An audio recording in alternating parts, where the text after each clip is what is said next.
नमस्कार, मी संघर्ष. आपण झकास मराठी पाहत आहात. महाराष्ट्रामध्ये सध्या महाराष्ट्र विधानसभेमध्ये अर्थसंकल्पाचं अधिवेशन सुरू आहे.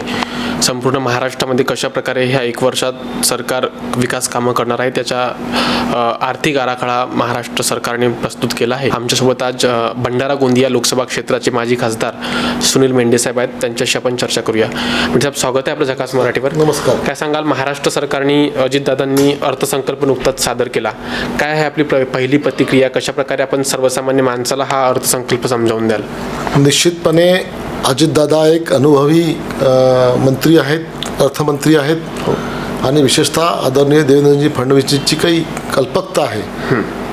त्यानुसार हा अर्थसंकल्प एक महाराष्ट्राला नवीन ऊर्जा देणारा, नव्या दिशा देणारा आणि शेतकऱ्यांचा विचार, मजुरांचा विचार, युवकांचा विचार, महिला आमच्या भगिनीचा विचार असा सर्वांगीण विकासाच्या दृष्टीने महाराष्ट्राला पुढे नेणारा अर्थसंकल्प आहे असं मला वाटतं. आपण जर बघायचं झालं तर आपल्या भंडारा गोंदिया जिल्ह्याचा विचार केला तर भंडाऱ्यात होऊ घातलेलं गोसे धरण असं अनेक वर्षापासून ते प्रलंबित होतं.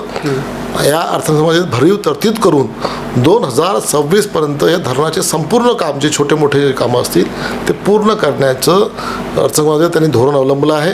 मला वाटतं भंडारा जिल्ह्याकरता ही विशेष भेट ठरेल. सोबतच आपल्या लक्षात असेल की ज्या आमच्या लाडक्या बहिणींसाठी जी आपण 1500 रुपये प्रति महिना, ज्या गरजू आणि गरीब आमच्या महिला आहेत, आमच्या भगिनी आहेत, आमच्या माता आहेत, या सर्वांसाठी तशी आपण प्रत्यक्षतः 36,000 कोटीची तरतूद या अर्थसंकल्पात केलेली आहे. हे सुद्धा आहे जे लोक सांगतात आहे की यांचं नाटक होतं किंवा यांना तात्पुरतं इलेक्शन पुरता मदत करायची होती, असं नाही.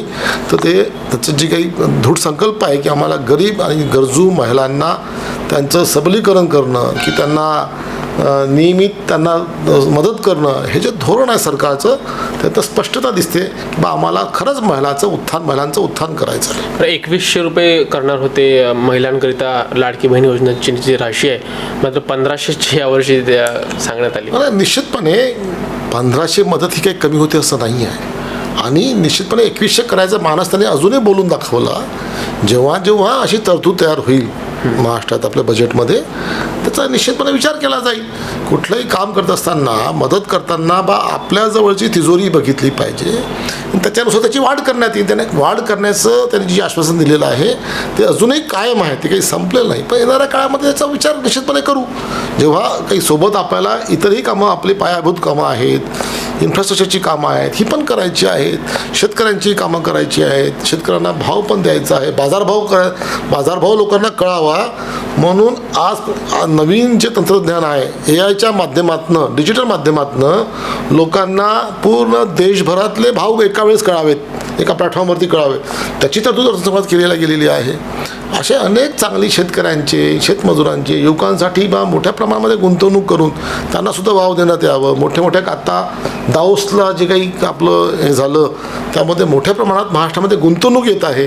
हे सगळं आपल्या प्रगत महाराष्ट्राचं द्योतक आहे. मला असं वाटतं की या सगळ्याचा विचार केला तर अर्थसंकल्पाने निश्चितपणे एक आगळा आणि महाराष्ट्राला नवी देश आणणारा अर्थसंकल्प आहे. बरं, 20,000 रुपये धानाला प्रत्येकी हेक्टर बोनस राज्य सरकारने जाहीर केला. आपण पाहिलं तर भंडारा गोंदिया जिल्हा, गडचिरोली, चंद्रपूर जिल्हा सातत्याने ह्या ठिकाणी धानाचं पीक ह्या ठिकाणचे शेतकरी घेतात. आपण सुद्धा खासदार असताना धान पिकाकरिता आपण वेगवेगळे उपक्रम राबवले आणि 20,000 रुपये सरकारने बोनस जाहीर केला. काय सांगाल, समाधान आहेत शेतकरी? निश्चितपणे तुम्हाला माहिती आहे, नुसतं 20,000 बोनस दिलं, हा तर दिलंच, एक चांगली गोष्ट आहे. त्याचं मी अभिनंदन करतो आदरणीय देवेंद्रजीचं, आदरणीय अजितदादांचं, की त्यांनी जे मान्य केलं होतं की आम्हाला धानाला आम्ही बोनस देणार आहोत, तर त्यांनी आज डिक्लेअर केलं. सोबतच तुम्ही हे लक्षात घेतलं पाहिजे की शेतकऱ्यांसाठी सरसकट वीज बिल माफ करण्याचं मोठं धोरण आणि एक मोठा निर्णय सरकारने घेतलेला आहे. आपल्या लक्षात घ्या की एक वीज बिल नेहमी थकीत राहायचं, शेतकऱ्यांचं देऊ शकत नव्हते. म्हणजे खरंच जो कळवळा जो आतून जो यायला पाहिजे तो निश्चित आपल्याला त्या सरकारच्या धोरणामध्ये दिसतो की शेतकऱ्यांना खरा लाभ.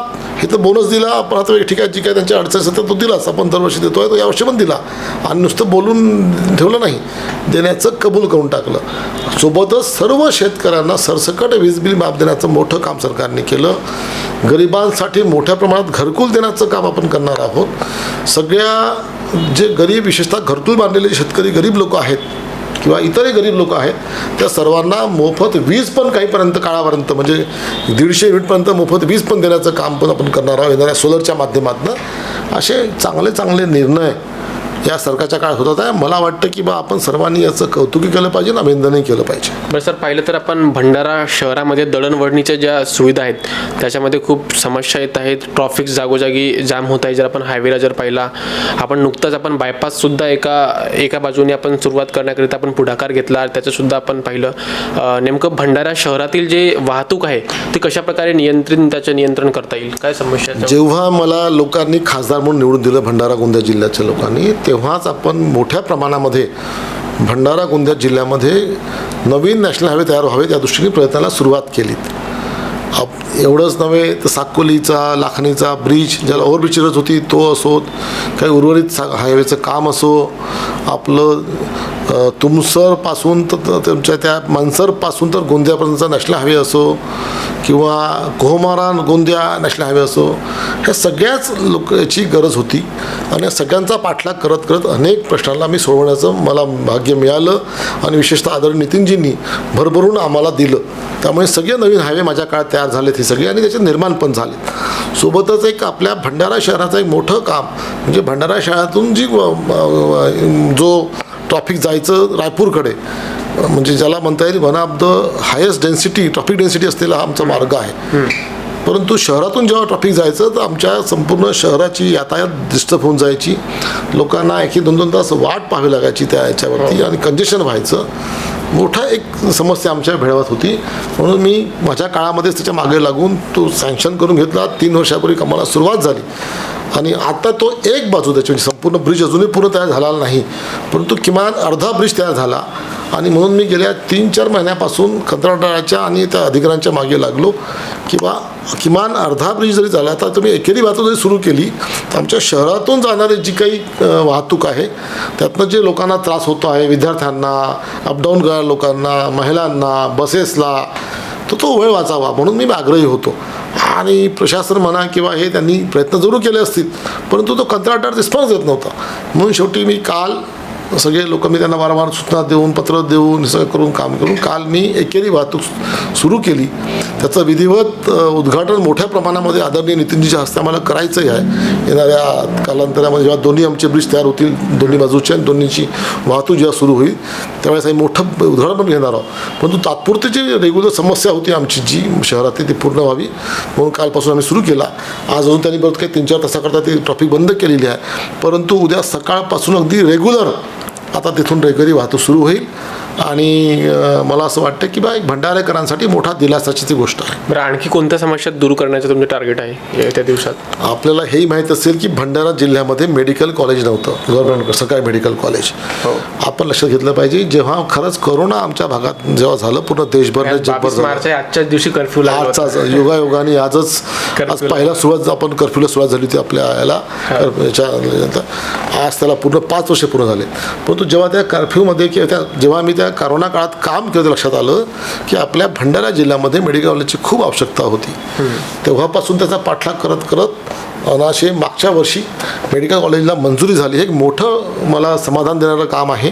आणि संपूर्ण 3-4 वर्ष पाठलाग करून आपल्याला मेडिकल कॉलेज मिळालं. आता योगायोगाने कामही चालू झालं. यावर्षी पहिली बॅच मेडिकलची प्रथम वर्षाची सुरू पण झाली, MBBSची. एक मोठं काम झालं, त्यामुळे मला एक त्याचं समाधान मिळालं. अजून काही कामाचा विचार केला तर एक मोठं काम असं होतं की गोंदियाला आम्हाला मल्टी मॉडल हब आपल्या याचं ज्याला आपण म्हणतो की ड्राय पोर्ट ते आपल्याला घेतलं होतं. त्याची मंजुरी पण मी माझ्या काळातच मी आणलेली आहे, पण दुर्दैवाने अजून जागा मिळाली नाही गोंदियाला मला MIDCची.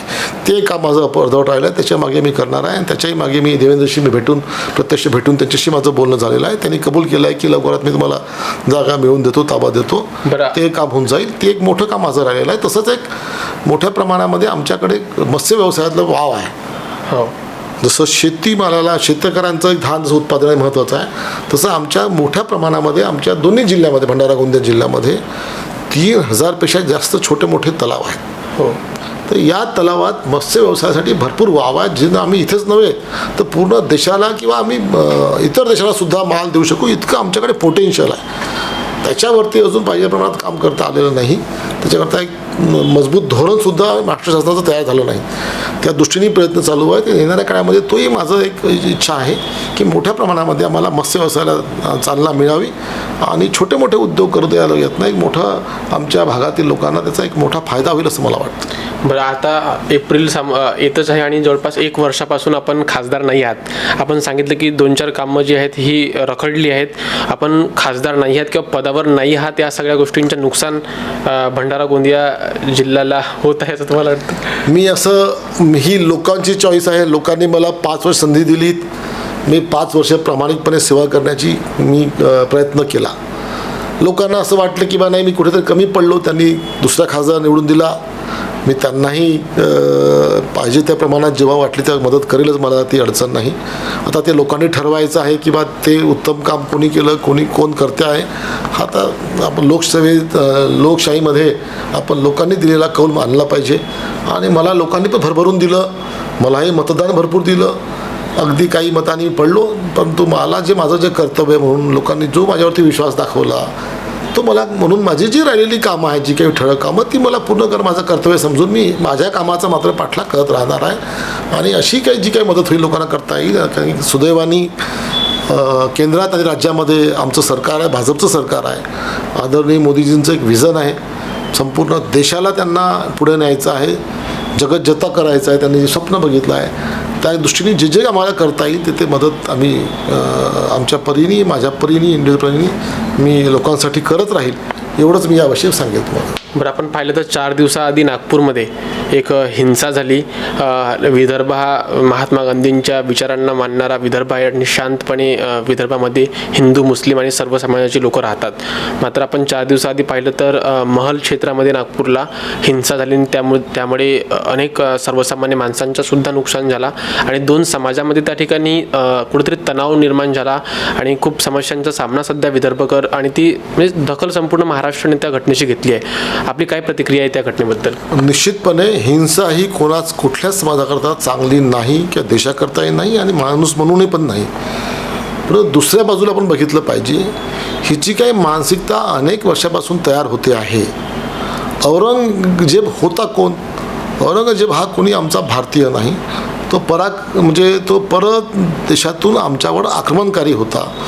औरंगजेब असो की बाबर असो, यांचं कौतुक किमान आमच्या मुस्लिम बांधवांनी, आमच्या देशातील बांधवांनी ठेवू नये असं आम्हाला वाटतं. आमचं स्पष्ट मत आहे. आणि त्यामुळे आज ज्या औरंगजेबाने आमच्या छत्रपती संभाजी महाराजांना क्रूरपणे मारलं, हाल करून मारलं, ज्या भावना आमच्या सगळ्या संबंध देशातल्या लोकांच्या त्यांच्याविषयी आहेत, त्याचा तो राग होता. त्याच्या त्या सगळ्या प्रतिक्रिया होत्या. त्या प्रतिक्रियेवरती मुस्लिम बांधवांनी तसं उत्तर देऊ नये किंवा त्यांनी तसं एकत्रित येऊन लोकांना विरोध करण्याचं काही कारण नाही. त्या आता जे काही तो योगायोगाने तो पिक्चर आला त्या छावा, त्यामुळे लोकांना सगळ्यांना अजून ते कळून चुकलं की इतिहास आमचा असा आहे. त्यामुळे लोकांच्या अजून भावना तीव्र झाल्या. त्यामुळे त्याच्या त्या प्रतिक्रिया होत्या की बा हे चांगलं नाही, ते चांगलं नाही. मग तो वाद वेगळा, जो काही कबर त्याची असू नये, मी याच्यातलं खोला जात नाही. परंतु मुस्लिम बांधवांनी ही भावना समजून घेतली पाहिजे आमची की बा ह्या लोकांच्या प्रतिक्रिया आहेत आणि म्हणून तो कोणी तो परप्रांतीय, परदेशीय, आक्रमणकारी, तो औरंगजेब असो की बाबर असो, यांचं कौतुक आमच्या देशात होऊ नये हे सर्वसामान्य देशातील नागरिकांची भावना आहे. त्या भावनेचा आधार राखला जावा आणि जी काही दंगल नागपूरला झाली असेल किंवा घातली होती किंवा ते परत आपण बरं झालं की फार ह्याच्या आधीच आपण तिचं थांबली आणि लोकांनी थोडंसं पेशन्स ठेवलं. मी म्हणतो निश्चितपणे मी पण या माध्यमातून लोकांनी शांत राहावं आणि हा विषय अजून चिघळवू नये, परंतु सोबतच मुस्लिमांनी आमच्या भावनाही समजून घ्याव्या असं मला या प्रसंगावर बोलायचं वाटतं. बरं, खूप खूप धन्यवाद साहेब आमच्यासोबत जुळण्याकरिता. तर हे होते भंडारा गोंदियाचे माजी खासदार सुनील मेंढे साहेब. खरं तर नागपूरची हिंसा असो किंवा महाराष्ट्राचा अर्थसंकल्प असो, सर्वसामान्य माणसाला कशाप्रकारे न्याय देता येईल याकरिता सरकार कोणते उपक्रम राबवत आहे आणि खरं तर साहेबांच्या कार्यकाळामध्ये कोणती मोठी कामं भंडारा गोंदियामध्ये झाली, कोणती कामं त्यांचे ड्रीम प्रोजेक्ट्स आहेत ते उरले आहेत आणि कशाप्रकारे भंडारा गोंदियाचा सर्वांगीण विकास करता येईल याकरिता कशाप्रकारे हे भर घालत आहेत त्यांनी स्पष्टपणे समजावून सांगितलं. आपण झकास मराठी पाहत आहात.